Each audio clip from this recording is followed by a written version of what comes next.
Olá, boa noite. Eu sou a Marina Machado e esse é o Novo Sem Censura. Depois de 35 anos e uma grande contribuição para a mídia e a sociedade brasileira, o programa foi reformulado para promover o debate franco e confiável no momento de polarizações. A estreia, com sucesso, foi na semana passada, dia 5 de abril, com a presença do ministro das Comunicações, Fábio Faria. E se você perdeu, não se preocupe, porque o programa está disponível na íntegra no app TV Brasil Play e nas nossas redes sociais também.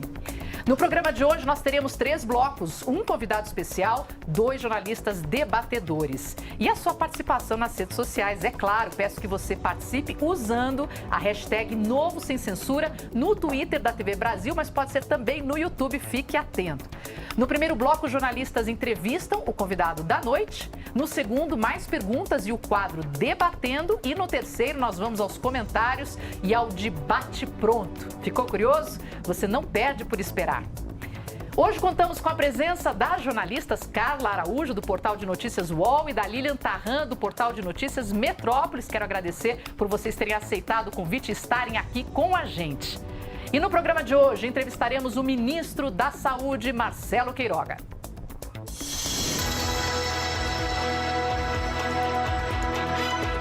Marcelo Antônio Cartacho Queiroga Lopes nasceu em João Pessoa, na Paraíba, em 4 de dezembro de 1965. É médico cardiologista e presidente da Sociedade Brasileira de Cardiologia. Tem 30 anos de experiência como médico e hoje cursa doutorado em bioética na Faculdade de Medicina da Universidade do Porto, em Portugal. É também diretor do Departamento de Hemodinâmica e Cardiologia Intervencionista do Hospital Alberto Urquiza Vanderlei, em João Pessoa. Com perfil técnico, Marcelo Queiroga fez parte da equipe de transição do governo na área da saúde e foi indicado pelo presidente Jair Bolsonaro para assumir um cargo na direção da Agência Nacional de Saúde Suplementar, ANS. Com a saída do general Eduardo Pazuello do Ministério da Saúde, Marcelo Queiroga foi convidado pelo presidente e assume a pasta com vários desafios. Boa noite, ministro. Obrigada pela presença. Eu quero começar já conversando com o senhor sobre um outro assunto que não a vacinação da Covid. A gente vai tratar disso o programa inteiro aqui, eu imagino, mas começou hoje uma campanha muito importante, que é a campanha de vacinação para a gripe. Eu queria que o senhor falasse um pouco de como está essa campanha e como que ela interage ou dificulta a vacinação para a Covid, ministro. Marina, boa noite. É um prazer estar aqui com você no programa Sem Censura. Levando informações para o grande público que assiste esse programa, né? Então, a campanha de vacinação contra a gripe faz parte do Programa Nacional de Imunizações colocado em prática pelo Ministério da Saúde, né? Então, nós sabemos que a gripe, nas formas graves, pode levar a síndromes respiratórias agudas graves, que também pode pressionar o nosso sistema de saúde. O ano passado, já durante a pandemia da Covid-19, nós conseguimos vacinar 90% da nossa população alvo. Ou seja, isso mostra claramente a capacidade que tem o sistema de saúde do Brasil de levar vacinas para o povo brasileiro. No contexto da pandemia da Covid-19, em que nós já temos um sistema de saúde pressionado, vacinar contra a gripe pode ser um ativo importante para reduzir pacientes que necessitam de terapia intensiva e isso diminuir a pressão sobre o sistema de saúde, reduzindo óbitos, que é o objetivo nosso. Aí eu tenho uma mãe com 70 anos e ela vai tomar a vacina da Covid. Ela já pode tomar da gripe ou deve esperar? Como funciona? Não, a vacina da Covid, o indivíduo toma a vacina da Covid e depois ela vai esperar para tomar a vacina da gripe. Há um intervalo, salvo melhor juízo, é de 15 dias, né? Então pode tomar as 2 vacinas. Mas dê preferência para a da Covid, se eu tiver que escolher. Faz a da Covid e depois faz a da gripe, né? Perfeito, ministro. Aliás, eu quero mostrar para vocês o vacinômetro, porque nós temos um vacinômetro aqui, ó. Olha aqui para o telão, o nosso telão, mostrando as doses distribuídas em todo o Brasil. Esse aqui é um telão disponível em várias capitais brasileiras, todas as capitais brasileiras, né? A imagem que vocês estão vendo é da capital federal, que fica ao lado do Ministério da Saúde, uma imagem ao vivo, mostrando os números da vacinação no país, as doses aplicadas e as doses distribuídas para o Estado. Ministro, por que é importante a gente ter esses números publicados aí em todas as capitais do país? Transparência, publicidade e incentivar a população brasileira a vacinar, né?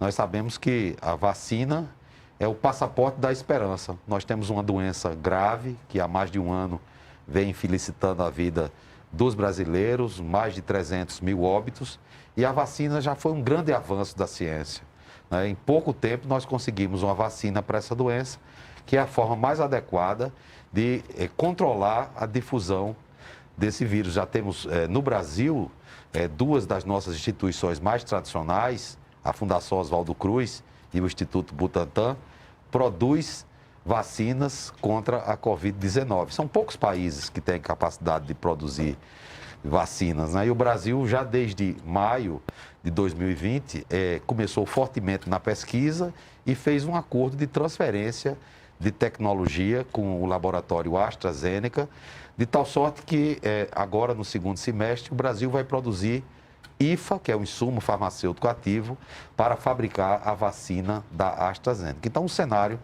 muito favorável, porque garante a autonomia no Brasil em produzir essas vacinas. Eu estou sentindo uma energia do lado de cá do estúdio, que elas estão loucas para perguntar. O senhor acabou de levantar a bola, mas antes de fazer isso e passar a palavra para elas, eu só quero chamar a atenção para uma questão. O nosso estúdio é muito grande, eu estou numa distância enorme deles, com um bom mais de 3 metros para cada um. O ministro está usando máscara, porque eu jamais pediria para o ministro da Saúde tirar a máscara dele.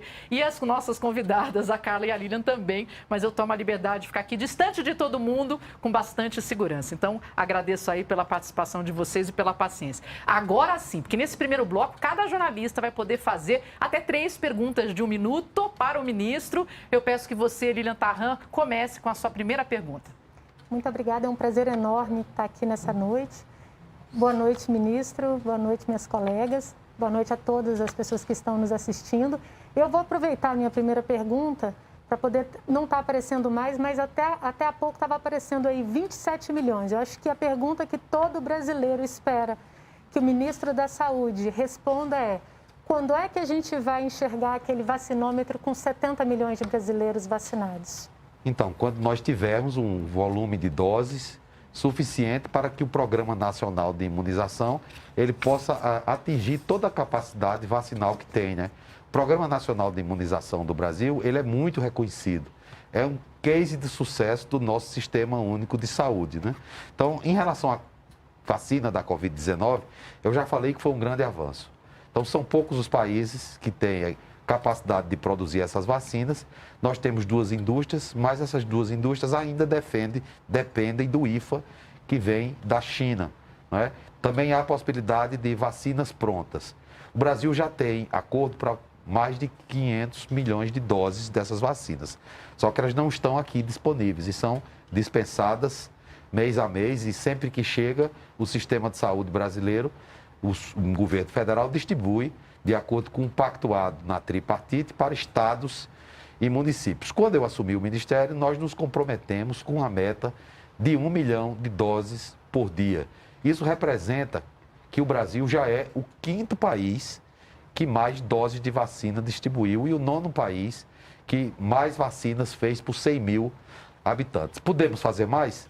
Sim, podemos, mas precisamos de mais doses e tenha certeza, Lília, que isso é um esforço diário de todos nós do Ministério da Saúde, não só o Ministério da Saúde, mas o Ministério das Relações Exteriores, liderado pelo embaixador Carlos França, com os países que produzem vacinas, a exemplo da China, da Índia e dos Estados Unidos. Carla Araújo, qual que é a sua pergunta para o ministro, por favor? Boa noite, Marina. Boa noite, ministro. Boa noite, a Lilian. Boa noite a todos. Ministro, além dessa questão das vacinas, hoje um tema que ficou muito em alta é a questão da CPI da Covid, né? O presidente Jair Bolsonaro colocou aí o tema de uma forma um pouco política, enfrentando ali o Supremo. Eu sei que o senhor falou que decisões se cumprem e só está há 20 dias no Ministério. Mas há uma preocupação em relação a que sejam apurados os fatos e a conduta do Ministério da Saúde no combate à pandemia? Carla, para ser sincero com você, eu estou muito mais preocupado com CTI do que com CPI. Né? Porque nós temos pacientes que precisam a máscara de terapia dificultou intensiva. a compreensão. Ele falou C com casa, T CPI, né? Isso. CTI. CTI, essa questão de comissão parlamentar de inquérito, isso é com o Congresso Nacional. Isso não é com o Ministério da Saúde. O Ministério da Saúde não cuida de política na saúde, cuida de política de saúde.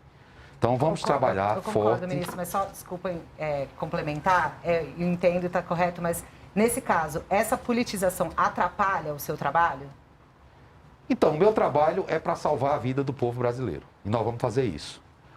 Vivemos numa democracia que é necessário o convívio com os diversos poderes. E o Congresso Nacional, o Senado Federal, ele é soberano para instaurar comissões parlamentares de inquérito. Se for o caso, nós vamos prestar os esclarecimentos devidos para que fique claro o que tem sido feito no Ministério da Saúde para apoiar o povo brasileiro na situação que vivemos dessa pandemia. Bom, agora eu vou chamar uma interação, porque eu pedi, você respondeu, temos perguntas já aqui pelas redes sociais. Vamos ver aqui no telão quem está perguntando. Ivan Prancic. Ei, ministro Queiroga, quando o Brasil conseguirá ter produção nacional suficiente para não mais depender de importação de vacinas? Obrigada pela sua participação, Ivan. Então, nós vamos ter a nossa produção, mas vamos precisar também de importar vacinas, né? O desenvolvimento do Complexo Industrial da Saúde é uma das metas na nossa gestão à frente do Ministério da Saúde. No passado, o Brasil produzia a maior parte do IFA.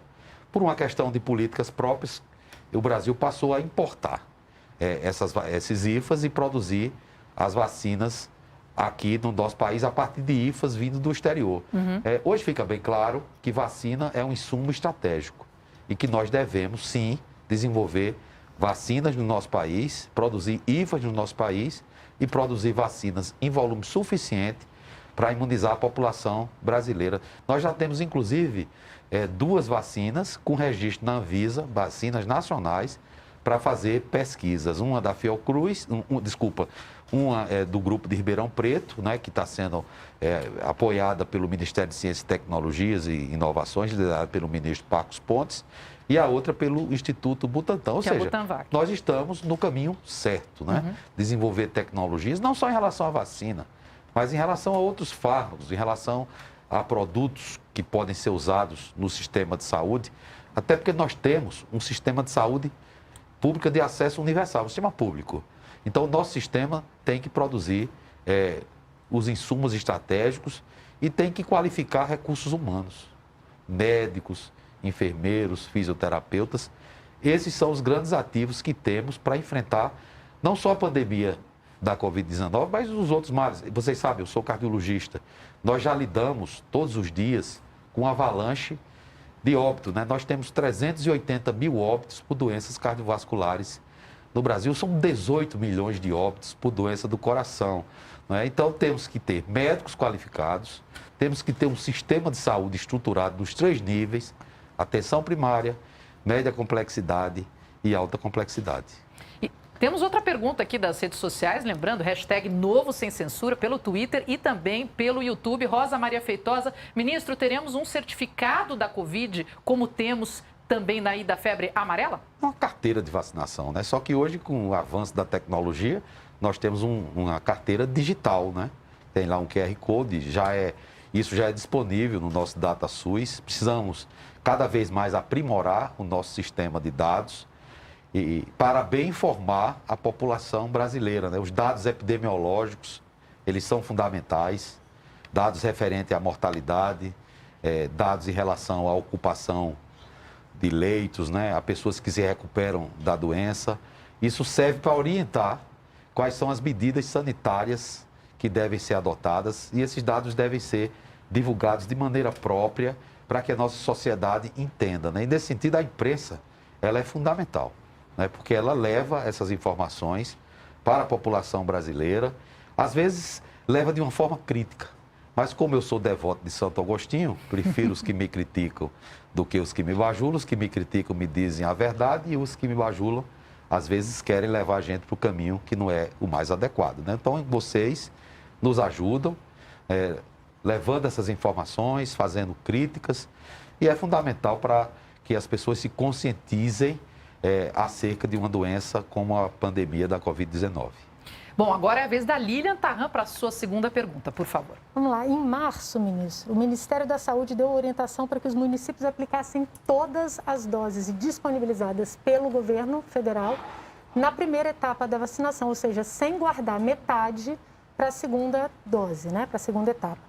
O governador Wellington Dias, na semana passada, enviou um ofício para o Ministério da Saúde relatando ali que agora teme que faltem vacinas para a segunda etapa de vacinação.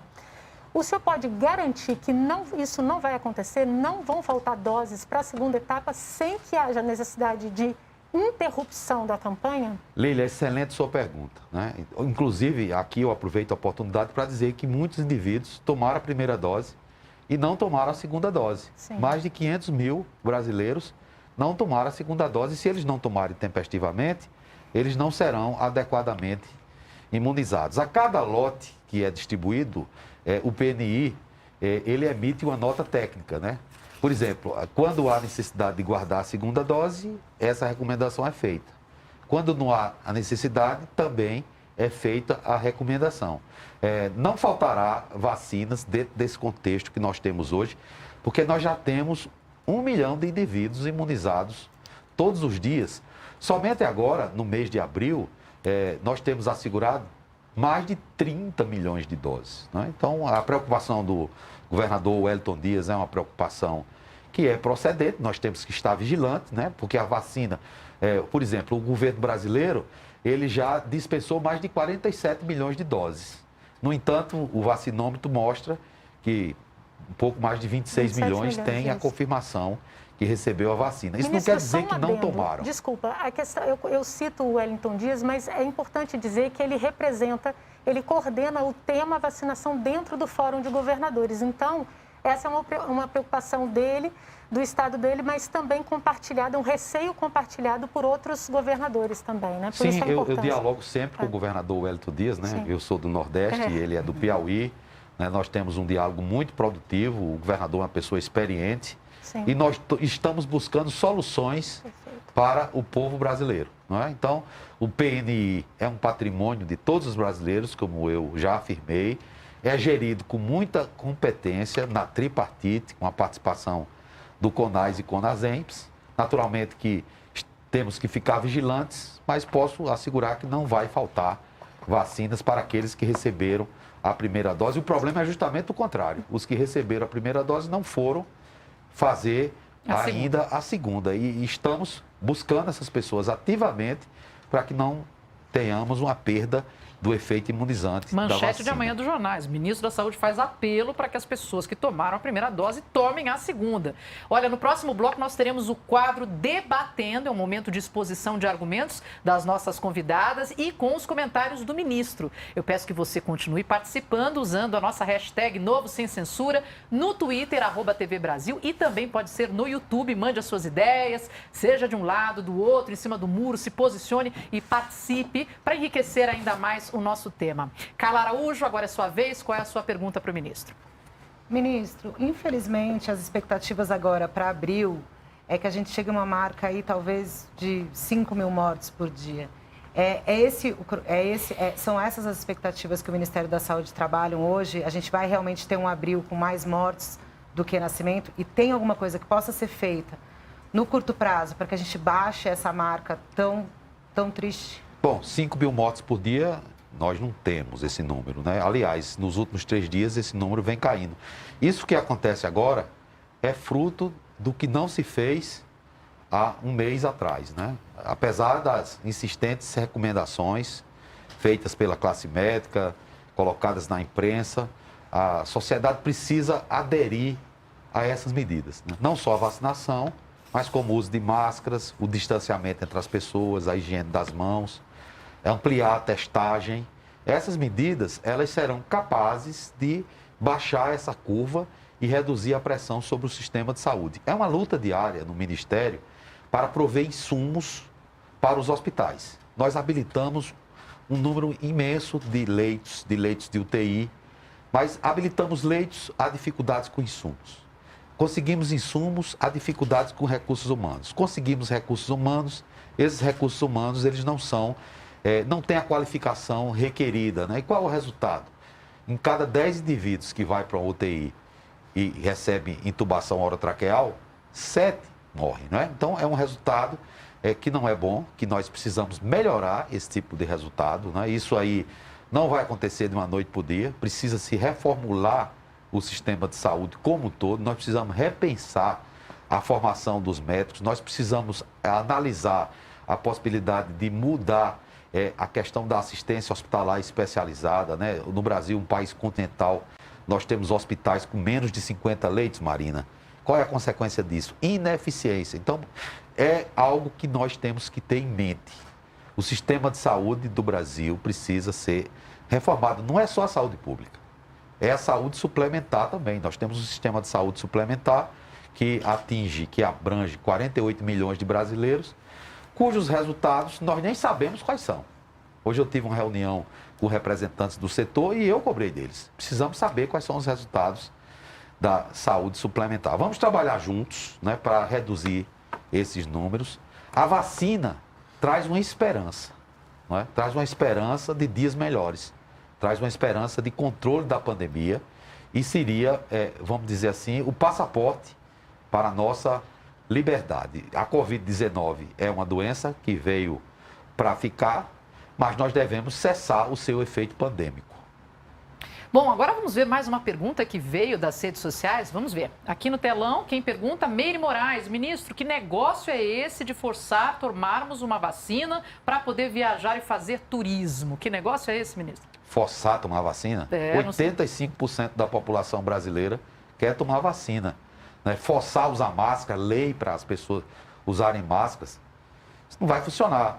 Né? Multar, a gente tem que fazer com que as pessoas se conscientizem. Né? Isso é um ativo, eu diria, a vacina é um patrimônio da sociedade, né? É um avanço da ciência extraordinário e que nós temos a felicidade de, no nosso sistema de saúde, ofertar gratuitamente para a nossa população. Não é? Então, ninguém está forçando nada. Isso, vacinar é até um ato de cidadania.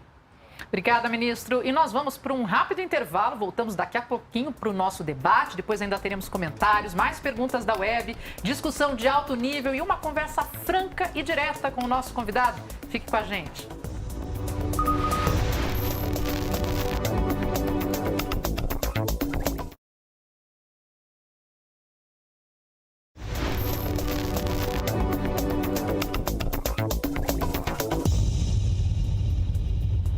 Bem-vindos de volta ao novo Sem Censura, esse espaço de troca de ideias, sem meias palavras. E hoje nosso convidado é o ministro da Saúde, Marcelo Queiroga. O tema é o enfrentamento à pandemia do novo coronavírus. Eu peço que você participe, continue participando, usando a nossa hashtag Novo Sem Censura. No Twitter é @TVBrasil, no YouTube também. Daqui a pouco nós teremos o quadro Debatendo. E agora eu vou fazer uma pergunta para o ministro. Ministro, uma pergunta pessoal.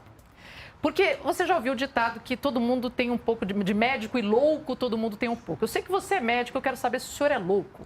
Porque o senhor resolveu assumir uma pasta em meio a uma pandemia, já numa troca de ministros anterior, sempre muito questionado todo esse movimento do Ministério da Saúde. Por que o senhor, diante de tudo isso, sabendo, digamos assim, de forma muito coloquial, a bucha que o senhor estava pegando, por que o senhor resolveu assumir essa pasta? Porque eu tenho certeza que vou ter o apoio do povo brasileiro, né?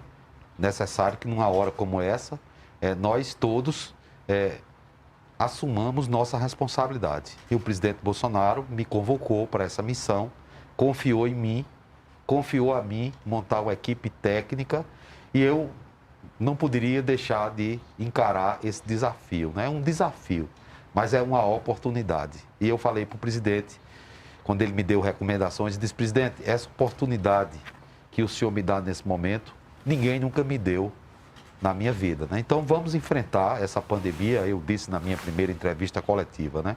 O que eu quero é um voto de confiança de cada um dos brasileiros para que juntos vençamos essa dificuldade na emergência de saúde pública que vivemos no Brasil. Muito bem. Bom, daqui a pouco nós teremos o quadro Debatendo e agora eu passo a palavra para a Lilian fazer a pergunta. Vamos lá, ministro, no final do ano passado, o jornal O Estado de São Paulo fez uma reportagem que denunciava que 7 milhões de testes para detecção de Covid estavam guardados pelo Ministério da Saúde, prestes a vencer a validade. Foi um escândalo, a Anvisa acabou dilatando o prazo de validade.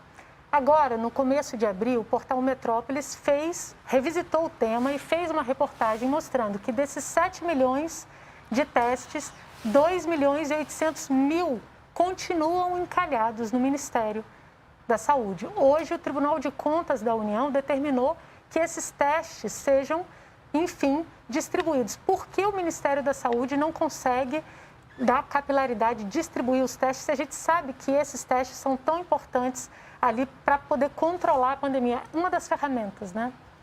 Sem dúvida. O teste é importante para detectarmos os casos que são positivos e isolarmos, né? Na realidade, essa questão que você levanta é fundamental. Nós já tínhamos conhecimento desse fato e já providenciamos, porque são duas etapas, né, desse teste, né? Então, nós já conseguimos a outra etapa e vamos distribuir esses testes para que eles tenham a sua utilidade, né? Temos que olhar para frente para buscar as soluções que nós precisamos para o nosso sistema de saúde. Quando, ministro? Desculpa, mas assim, isso já tem um cronograma para que esses testes sejam distribuídos? Sim, Lília. A curto prazo, nós conseguimos, com a iniciativa privada, a outra parte do teste, e nós vamos dispersar para os municípios e para os estados para que seja feita essa testagem. Perfeito. Obrigada, ministro. Agora, Carla Araújo, a sua pergunta, por favor. Ministro, na semana passada, o Ministério da Saúde e até as redes sociais do Palácio do Planalto compartilharam aí uma nova campanha de conscientização do Ministério da Saúde, em que as recomendações de uso de máscara e de evitar a aglomeração e manter o distanciamento foram ali exaltadas. Ao longo dessa pandemia, o presidente Jair Bolsonaro resistiu nessas medidas, tanto o uso de máscara quanto essa questão da aglomeração e do distanciamento. Queria saber do senhor, até emendando um pouquinho da pergunta da colega Marina, talvez o senhor realmente seja, não sei se louco, mas corajoso, digamos assim. O senhor conseguiu convencer o presidente Jair Bolsonaro ao utilizar a máscara? Ele realmente passou a utilizar mais a máscara, mas às vezes ele escapa aí. E o senhor tem o apoio do presidente? O senhor conseguiu convencer o presidente de que são medidas fundamentais no combate à pandemia? Então, Carla, o presidente Bolsonaro é o líder dessa nação, é o chefe do governo e é o chefe do Estado. E é o maior ativo para o enfrentamento efetivo dessa pandemia. Eu fui escolhido por ele para ser o ministro da Saúde. Então, cabe a mim oferecer a ele os melhores elementos para que ele tome as melhores decisões. Nós temos conversado com o presidente e ele é uma pessoa muito simples, como vocês sabem, tem um contato direto com a população e nós temos avanços inquestionáveis, né? Então, o presidente está muito imbuído no propósito de fazer uma ampla campanha de vacinação. Ele tem sido muito sensível a todas as demandas que levamos ao Ministério da Saúde e eu tenho certeza que ele, como grande líder dessa nação, vai dar a resposta que a sociedade brasileira espera dele. Agora a pergunta vem da internet. Vamos dar uma olhada aqui no nosso telão. Quem faz a pergunta? E obrigada pela participação. Tobias Ferraz, muito obrigada pela sua pergunta. O Brasil do agronegócio está às vésperas da colheita do café. Quais as orientações da prevenção à Covid no campo? Que particular isso? Interessante. As orientações são as mesmas, viu, Marina?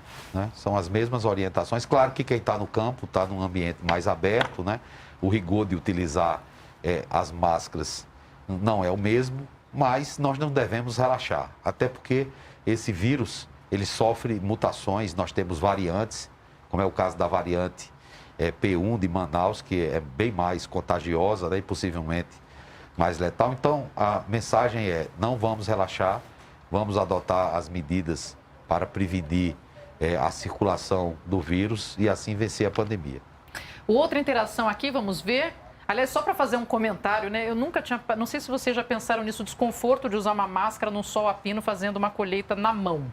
Isso não é brincadeira, então sempre fica aqui o agradecimento a quem trabalha no campo, quem faz o Brasil girar, que é um país gigantesco quando se trata de agronegócio, mas eu nunca tinha parado para pensar. Obrigada ao Tobias. Temos mais uma pergunta aqui, daqui a pouquinho então eu vou trazer. Aliás, eu quero lembrar uma coisa, nós daqui a pouco, agora, vamos começar o nosso debate, na verdade. Cada debatedor terá um tempo de até 2 minutos para expor o seu pensamento. Na sequência, cada um terá direito a uma réplica de até 2 minutos também. O nosso convidado poderá falar por 3 minutos fazendo os seus comentários. Então, vamos ao Debatendo.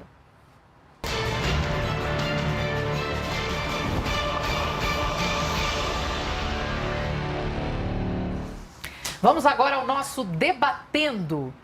Lilian Tarrant, por favor, a sua exposição.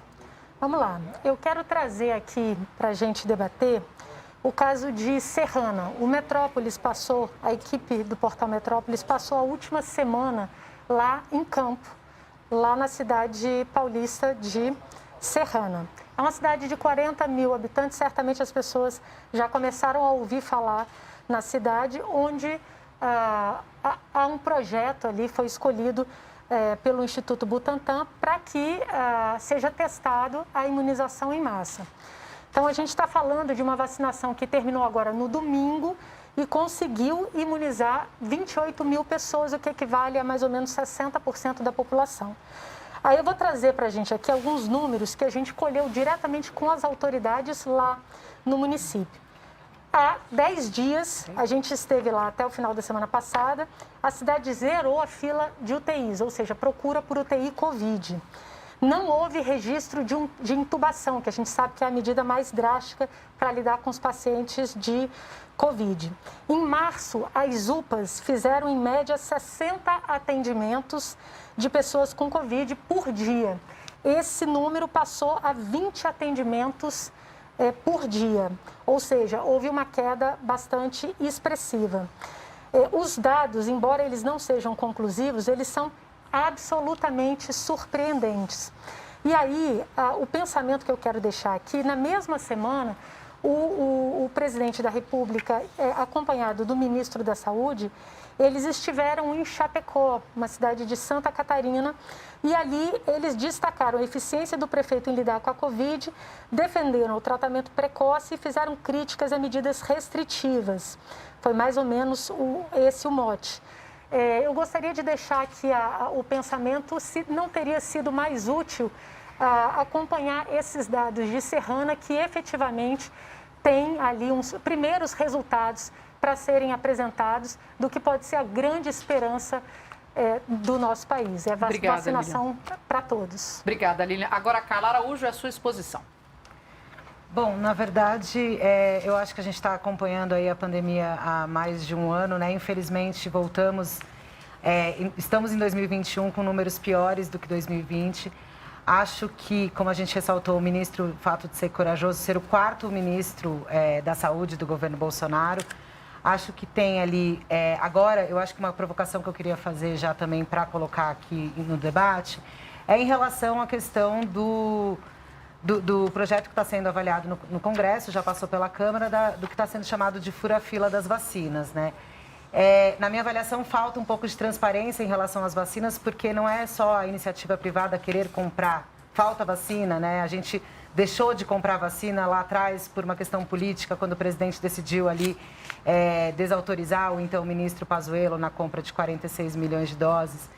E agora a gente vê aqui, por exemplo, em simuladores, se a gente vai olhar se a gente se vacina em Brasília ou em São Paulo, há uma diferença de meses entre uma vacinação ou não. Então a gente chega nesse segundo ano de pandemia sem uma perspectiva real de uma vacinação, de um cronograma concreto em que a gente possa saber como cidadão quando a gente vai de fato se vacinar, se a gente tem que voltar ou ir para alguma outra cidade eventualmente, ou se a gente tem que esperar aprovar projetos que eventualmente deem ao poder do capital, né, que vacinas sejam, que pessoas, empresários consigam um benefício acima de outras pessoas da sociedade.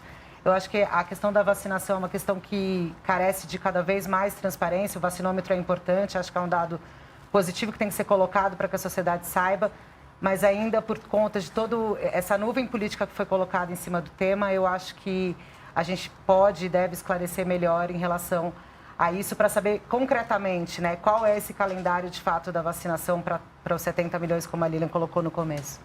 Obrigada. Agora, ministro, quero saber se o senhor gostaria de fazer alguma consideração com relação ao que já foi falado.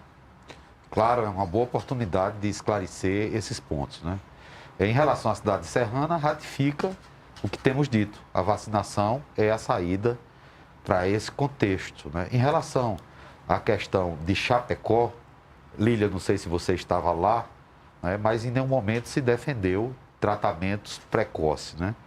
Se defendeu um atendimento precoce e se defendeu a autonomia do médico. Nós fomos visitar um centro de Chapecó, que é um centro do Sistema Único de Saúde. Lá existiam diversos médicos, e não houve nenhum tipo de aglomeração de pessoas, todos estavam usando máscara e não houve defesa de maneira nenhuma de tratamento precoce. Inclusive a cidade de Chapecó, como vocês têm bem noticiado, foi uma cidade onde houve um fechamento em uma determinada oportunidade. Então, se hoje lá nós não temos uma pressão tão grande do sistema de saúde, isso não se deve apenas a um atendimento precoce. Isso se deve a uma série de medidas, como medidas de fechamento maior daquela cidade naquele momento. Quem estava lá ouviu a fala do presidente Bolsonaro e, em nenhum momento, ele defendeu o tratamento precoce nenhum. Ele apenas disse que os médicos deveriam ter autonomia. Aliás, a autonomia médica é algo milenar. Não é? Os médicos são autônomos. A medicina se rege por princípios bioéticos próprios, como o princípio da beneficência, o princípio da autonomia. Né? Os médicos são autônomos e o uso de medicamentos off-label é, em relação à Covid, uma prática. Por quê? Porque essa doença é uma doença nova e nós não temos, mesmo nos medicamentos onde há uma aceitação da classe médica e onde há estudos randomizados mostrando a apropriação, nós ainda não temos no bulário desses medicamentos essa indicação. Então, é off-label, ok? Em relação a essa questão da vacina pela iniciativa privada, eu, como ministro da Saúde, cabe a mim defender o Programa Nacional de Imunização. Eu tenho a convicção que o Programa Nacional de Imunização, desde que tenhamos doses, ele é suficiente para vacinar a população brasileira de maneira tempestiva. Em relação à questão das vacinas do passado, que não tem nada a ver comigo, eu não vivo olhando para o retrovisor, não é? Lá atrás, o Brasil, em maio, ele fez um acordo, como eu já falei aqui, com a Universidade de Oxford, para transferência de tecnologia. O Butantan também fez acordos com a China, com a Sinovac, para produzir a partir de insumos da China vacinas aqui. Podia ser melhor? Podia ser melhor. Vejam vocês, se vocês forem à internet, vocês vão verificar que no mês de agosto, de julho, agosto, ninguém falava de vacina da Pfizer. A Pfizer tinha um contrato, que como foi posto, eu não vi esse contrato, mas é um contrato que tinha cláusulas que o setor jurídico do Ministério entendeu que não eram apropriadas, tanto é que foi feita uma legislação própria para se aprovar a vacina da Pfizer. E nós, o governo federal, agora já tem um acordo com a Pfizer com 100 milhões de doses da vacina da Pfizer adquirida e com possibilidade de ampliar essa vacinação. Então, é necessário que nós consigamos unir a população brasileira, incentivando a vacinação. Perfeito. Lilian, você tem um minutinho para uma réplica. Certo. Eu queria, nessa réplica, se o ministro tiver condição de esclarecer para a gente, porque aí é dele que a gente quer saber, né? A diferença entre o atendimento precoce e o tratamento precoce. Acho que se existe aí um desejo do Ministério, do ministro, de mostrar mais claramente que o governo não compactua com tratamentos que não têm eficácia comprovada, é muito importante que isso fique absolutamente claro. Qual é a diferença de atendimento e de tratamento precoce? Porque o tratamento precoce, as autoridades em saúde têm dito reiteradamente que não tem eficácia comprovada. Eu gostaria, se possível, que o ministro explicasse para a gente fazer essa diferença de, na verdade, é uma retórica, mas é muito importante do ponto de vista de saúde das pessoas. Antes de passar a palavra para o ministro, guarda só um minutinho, porque talvez a Carla queira complementar isso. Carla, você tem um minutinho? Não, na verdade, eu queria só, voltando à questão do fura-fila das vacinas, queria saber se isso, na sua avaliação, não fere o princípio básico do SUS de universalização. E aí, para ajudar, emendando na pergunta da colega, sobre essa questão do tratamento precoce, mais recentemente o presidente começou a falar sobre a proxalutamida, além da ivermectina e da hidroxicloroquina. Eu queria saber, o senhor como médico, como ministro, o que o senhor acha do uso desses medicamentos também? E agora o nosso convidado, o ministro Queiroga, pode falar por 3 minutos. Por favor, ministro. Atendimento é bem diferente de tratamento, né? Você pode atender a pessoa e não prescrever nenhum tratamento. Isso é claro. Em relação ao que é cientificamente comprovado em relação à Covid, nós sabemos, por exemplo, que o uso da dexametasona em pacientes que precisam de oxigênio, os estudos mostraram benefícios de maneira clara. Em outras situações, as evidências científicas, elas são conflitantes. O que é importante desses pacientes graves que têm Covid? Ter terapia intensiva de qualidade, né? Ter médicos qualificados para assistir esses pacientes, sobretudo quando eles evoluem com o que nós chamamos de tempestade de citocina. É por isso que é importante, Lília, o atendimento precoce. Esse atendimento, ele já deve começar desde a atenção primária. É claro que no princípio dessa doença se sabia muito pouco, né? Por exemplo, a cloroquina. Foi autorizado o uso compassivo naqueles pacientes muito graves. Hoje sabemos que nesse contexto, essa medicação, infelizmente, não funciona. E também para aqueles pacientes que têm uma Covid vamos dizer assim, intermediária. Nós já temos, inclusive, estudos feitos no Brasil mostrando que desse cenário também não é eficaz. Naqueles estados da doença inicial é que ainda existe algum tipo de discussão. Alguns estudos observacionais demonstram benefícios, não é? Isso deve ser motivo de análise do médico. O médico é o profissional mais adequado para escolher o que é melhor para o paciente dele. Não só em relação à cloroquina, como, por exemplo, em relação aos anticoagulantes. Os anticoagulantes orais, se você verificar, você vai ver que houve um aumento muito forte em relação aos novos anticoagulantes orais para tratar a Covid. E cadê a evidência científica? Também não tem, não é? Então, nós estamos construindo a ciência. O que é que nós sabemos? A vacina é importante. Eu até falei na Folha de São Paulo ontem. Não vim para o Ministério discutir cloroquina, certo? Eu vim organizar o Ministério, fazer com que o Ministério seja eficiente, não só no enfrentamento à pandemia, mas que também se prepare para enfrentar as outras doenças prevalentes, como as doenças cardiovasculares, etc., incentivar o uso de máscaras, e isso ninguém pode negar que eu tenho feito. Eu tenho feito de maneira reiterada. Eu vou ao Ministério, chego lá às 6 horas da manhã, 7, e entro pela porta da frente. Eu converso com vocês de uma maneira muito amistosa, como tem que ser, né? Então, vamos deixar o passado, deixar de olhar para o retrovisor e vamos construir um novo futuro. Vamos tomar medidas eficientes. Eu convidei o professor Carlos Carvalho, da Universidade de São Paulo, que é alguém reconhecido por todos, para coordenar, junto com a equipe da Secretaria de Ciência, Tecnologia e Insumos Estratégicos, um protocolo assistencial com as medidas que efetivamente funcionam. E tempestivamente, acho que ainda essa semana, nós vamos levar o conhecimento da sociedade brasileira e dos médicos. Em relação aos outros medicamentos, por exemplo, a proxalutamina, é uma medicação que precisa ser avaliada, precisa ser testada. E nós não podemos criar medicamentos milagrosos. Não existe na medicina. Ministro, se eu puder encerrando. Ah, já foi. Perfeito. Você é muito educado, ministro. Obrigada. Agora a gente vai para a internet, porque temos mais comentários. Vamos lá? Temos uma interação vinda. Você que usou a hashtag Novo Sem Censura, muito obrigada. Veja só o que o Daniel Mendes mandou. Ministro, como está o andamento dos testes da vacina em indivíduos de 0 a 18 anos de idade? Existem estudos com a vacina da Pfizer, né? Que é uma vacina muito eficaz, como nós sabemos. E em breve nós teremos as conclusões para ampliar a vacinação dessa faixa etária. Esse em breve me mata, me dá um prazo, vai. Quando for publicado, né? Você não quer ciência? Eu quero ciência, mas dá uns 6 meses, ciência um ano. Ciência. A astrologia, tem até um astrólogo com o nome de Quiroga, né? Eu não sou astrólogo, certo? Eu sou médico, tá certo? Então o médico se baseia na sua experiência pessoal, e ele se baseia no que tem de ciência. A medicina baseada em evidência é algo novo, né? Isso cria determinadas diretrizes de conduta. E o médico não é para ficar limitado àquilo não, tá? Ele tem autonomia. Perfeito. Daniel Mendes, aguenta as pontas aí. Olha, temos mais uma interação aqui. Muito obrigada a você que está participando com a hashtag Novo Sem Censura. Odair Almeida, ministro, eu sou caminhoneiro. E como os meus colegas de boleia, estamos na linha de frente também. Quando seremos imunizados? Isso aí já foi avaliado pelo PNI e em breve será divulgado que esse grupo de pessoas também vão ser consideradas prioritárias.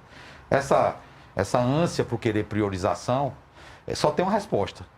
Mais vacinas. É isso que nós fazemos no Ministério. Eu chego cedo e saio tarde por quê? Porque eu estou procurando vacina. Discutindo com a China, com o embaixador da China, discutindo com o embaixador americano, discutindo com o embaixador indiano. Essa foi a determinação que eu recebi do presidente Jair Bolsonaro, né? Eu já me vacinei contra a Covid, porque eu estava na linha de frente até um dia desse. E também me vacinei contra intrigas. Então eu não fico deixando me influenciar por essas questões laterais que são suscitadas, Vocês apenas são a voz dessas questões, não são vocês que fazem isso. Eu tenho que trabalhar, eu tenho que, como eu falei aqui, levar as melhores informações para o presidente Bolsonaro, para que ele tome as decisões que são melhores para o governo. Obrigada, ministro. Nós vamos para um rápido intervalo, voltamos já já, não saia daí.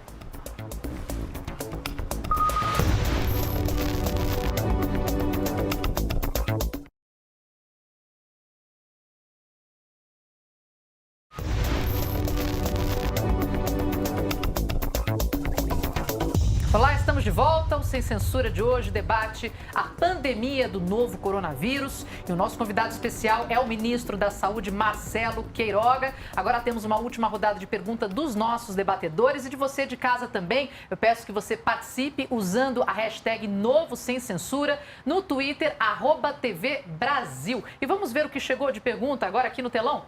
Veja só, você que está em casa. Beto Funari, obrigada pela participação. Ministro, como um maior espaço entre as doses pode melhorar a eficácia da vacina? A questão hoje, inclusive, apresentada, tem sido bem debatida. Então, isso tem sido suscitado, né? Inclusive em relação à Coronavac, em relação à AstraZeneca, mas ainda não temos dados totalmente conclusivos em relação a esse fato, né? Por isso que o PNI mantém a orientação em relação a esse espaçamento. Se houver, aí nós vamos fazer uma orientação diferente. Mas por enquanto não deve mudar. Por enquanto não. Perfeito. Agora vamos às últimas perguntas das nossas jornalistas convidadas. Lilian Tarran, qual que é a sua questão para o ministro Queiroga, por favor? Eu vou ler 2 tweets aqui rapidamente. Conversei hoje ao telefone com o secretário-geral da ONU, Antônio Guterres, para explicar sobre a grave situação sanitária em que se encontra o país. Falei da necessidade de aumentarmos o fluxo de entrega de vacinas do país. Arthur Lira, presidente da Câmara dos Deputados. Segundo, conversei nesta segunda por telefone com o secretário-geral da ONU e expus a situação dramática no Brasil. Reforcei o pedido de ajuda à ONU para o país se tornar prioridade no consórcio internacional COVAX Facility. Rodrigo Pacheco, presidente do Senado. Eu gostaria de saber do senhor se essa iniciativa o incomoda e se, de certa forma, demonstra uma falta de coordenação do governo. Não, de maneira nenhuma, não incomoda. São 2 grandes homens públicos, o presidente do Senado, o presidente Arthur Lira, presidente da Câmara, e que nós dialogamos bastante, inclusive no comitê do Covid. São ações que se somam para buscar mais vacinas. Porque se fosse fácil, o Lira não estava conversando com o Guterres, nem o Pacheco, né? Então, nós estamos atuando em conjunto, de maneira harmônica, e não há problema nenhum. Eu até fico agradecido à ação desses 2 grandes homens públicos. Carla Araújo, por favor, a sua última pergunta ao nosso convidado. Ministro, eu queria saber como é que o senhor vê a questão da possibilidade de laboratórios de medicamentos animais produzirem a vacina contra a Covid. E aí, vou emendar uma segunda pergunta bem rápida. Se há estudos para que a vacinação seja, que a gente tenha que tomar anualmente a vacina contra a Covid, a gente vai ter que conviver com a vacinação todos os anos? Bom, essa questão dos laboratórios de vacinas animais foi suscitado, né? Isso naturalmente que precisa de uma avaliação técnica para se verificar se é apropriada ou não. Em relação à necessidade de vacinação anual para a Covid, a gente ainda não tem esses dados, mas é possível que sim, né? Se isso acontecer, nós já temos uma estrutura preparada, novas vacinas, etc. O fato é que nós vamos ter que conviver com o que já se convencionou chamar de novo normal. Chegou o momento do nosso debate pronto. Eu vou fazer perguntas curtas para o nosso entrevistado, que vai respondê-las em poucas palavras.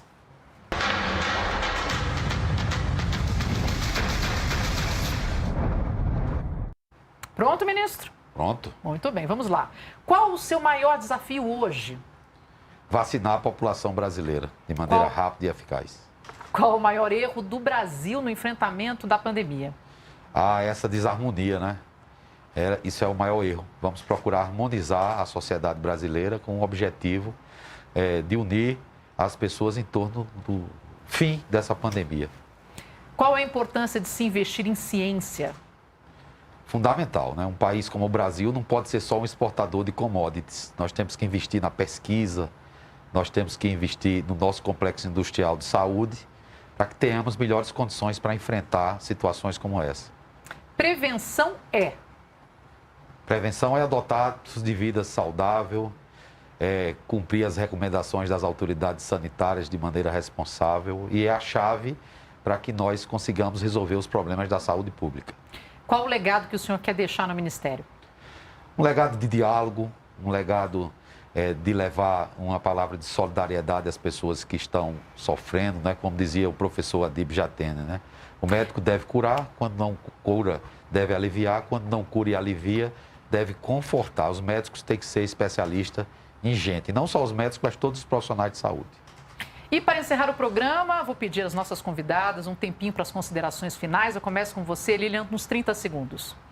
Bom, eu quero agradecer imensamente essa oportunidade de estar aqui hoje à noite, em meu nome e em nome também da equipe que eu represento do Metrópolis, dar os parabéns para a equipe do Sem Censura, porque é um formato que homenageia uma forma bastante clara e democrática de conversar, de fazer esse diálogo entre a imprensa e os gestores públicos. E quero desejar ao ministro, claro, que tenha coragem, capacidade, estrutura e oportunidade de tomar todas as decisões que precisam ser tomadas para que a gente saia dessa tragédia sanitária. Muito obrigada pela oportunidade.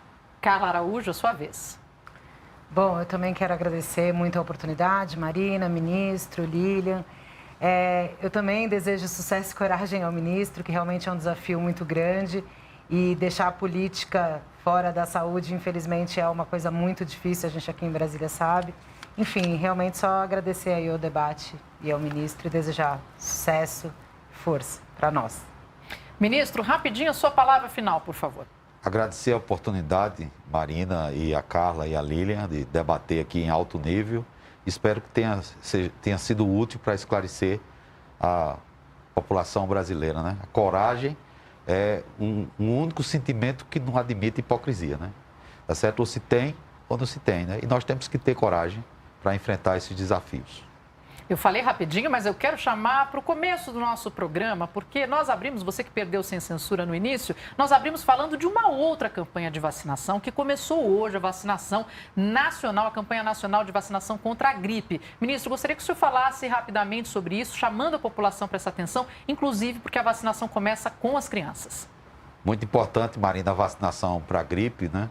Isso reduz síndromes respiratórias agudas graves e contribui para diminuir a pressão sobre o nosso sistema de saúde. Eu só queria ver as pessoas também fazendo fotografia com as vacinas da gripe e postando nas suas redes sociais, né? Então, vacinação é um grande ativo que a sociedade brasileira dispõe desde Oswaldo Cruz. Muito obrigada, ministro. E o Novo Sem Censura fica por aqui. Muito obrigada pela presença, ministro Marcelo Queiroga, jornalistas Lilian Tarran e Carla Araújo. Semana que vem a gente está de volta. Agradeço também ao Portal de Notícias UOL, ao Portal de Notícias Metrópolis. Meu muito obrigada a você de casa que alimentou esse debate, essa rica troca de ideias. Peço que você continue ligado nas redes do programa e prepare seus argumentos, porque semana que vem tem mais. Obrigada às meninas que fazem a interpretação de Libras aqui. Segunda-feira eu estou de volta. Até lá.